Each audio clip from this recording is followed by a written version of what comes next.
Hello guys, আমি আজকে যাচ্ছি হোস্টেল থেকে। অনেক গার্জেন সবসময় আসতে পারেন না, তো হোস্টেল থেকে আমাদের একটা বাচ্চা আছে, হোস্টেলে থাকে, নাম তার পারভিন। তো কিছু কিনতে যাবে, গার্জেন বলেছে যে ওকে সঙ্গে করে একটু নিয়ে যাবেন, ওর যেটা প্রয়োজন সেটা দোকান থেকে কিনে নেবে। টাকা নিয়ে ওকে সঙ্গে নিয়ে যাচ্ছি। আর একটা যে বড়ো ছেলে থেকে মুস্তাক আহমেদ, মুস্তাকে না আহমেদ নয়, নট আহমেদ, মুস্তাক শেখ। তো এর একটা অর্ডার দিয়েছে জার্সি, মানে খেলার পাগল। তো সেই জার্সিটা অর্ডার দিয়েছে, সেই অর্ডারের জন্য এখন আমাদের ফোন করেছে, ওয়েট করছি।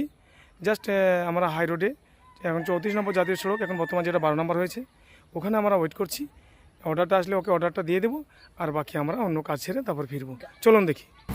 হ্যাঁ, আমরা অবশ্য এই রোডের দিকে এসে গেছি, রোডে দাঁড়িয়ে আছি, দেখি কখন আসবে উনি। আমরা ওয়েট করছি, ওনার জন্য ওয়েট করছি যে আসলে, অর্ডারটা আসলে পরে নিয়ে নেব। ঠিক আছে।